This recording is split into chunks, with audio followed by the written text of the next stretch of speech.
Expecting moms, please, do you know that when you give birth to a child and that child lacks oxygen, that child can suffer from what we call neonatal asphyxia. Yes, you know the case of MC Bakara. Many people are really commenting a kind of a whole lot. Some are saying that the young man have used the child to do this and that, this and that, this and that. But believe me, that thing that happened to that family can happen to anybody. It's not their fault. And most of the people that have been commenting, I have come to think that it is lack of knowledge. So in this video, if you are an expecting mom or a mother, I want you to listen. Because if at all technology was as much as it is now, social media, I don't think that woman must have fallen a victim of such. In my previous video, I made mention of my girl couldn't allow me talk over there. So, as I was saying in my previous video, I made mention of getting prepared before going to birth your child. And that preparation, we are really misunderstanding it. Preparation before going to have your baby starts from before you even take in. But that's a story for another day.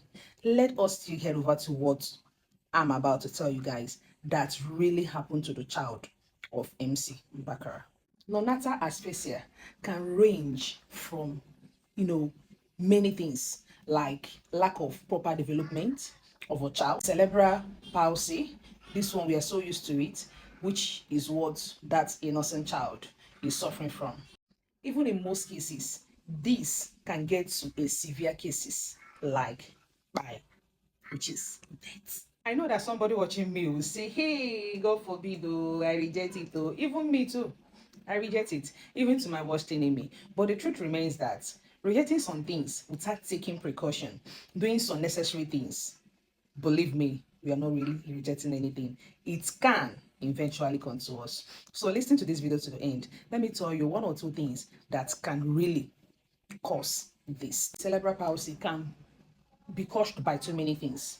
Like one, genetic abnormalities, maternal infection. The third one is oxygen deprivation at birth. Like when you deprive a child of oxygen at birth, which can even come from the mother. Most especially all these VG delivery moms. When they tell you to push, push, push, push, push, it might be so difficult for you to do that.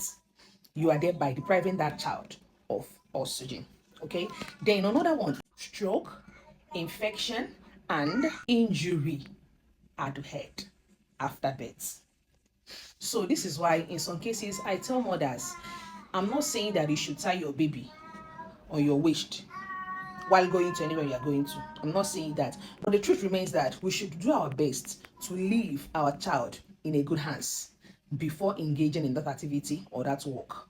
Because believe me, when you go out there, hustle, get that money, and comes back, and your baby is not in a good condition, you're not going to be happy. And in some cases, that money you have made might not even be able to resolve the problem at hand. Okay, and I think this is one of the reasons why our fathers those days don't approve our mothers working. Please don't come for me. I'm just giving an illustration. Okay.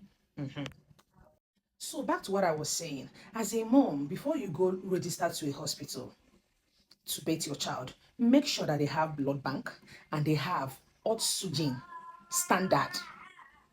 Like I know of my lab technician, the wife gave birth to a set of twins last year, premature. She fell into labor when she was about 7 months. She went to the hospital, she registered here in Asaba. They don't have oxygen. They have to rush to Almighty FMC, Federal Medical Center. They was fumigating their theater. Before they do everything they are doing, they're running around doing that, this and that. They have bettered the child, but because there was no incubator, yes, that baby lost their lives. So do your best to register yourself in a good hospital that have blood bank, oxygen, incubator, good standard midwives, doctors, should in case of anything comes up, so it can be managed properly. Okay. If you have watched this video to this end, please do me a favor to share it, drop a comment concerning anything that you think you need my response, share it to people so they can be able to gain some knowledge, okay? And I so much believe that this video too can be saving a life, okay? Another thing, if you're watching this from my YouTube, please just don't watch and go. Subscribe. So whenever I drop a video like this, it will get to you. Okay? Love you all. I remain your girl, Danny. Alright, just have an amazing day. Bye bye.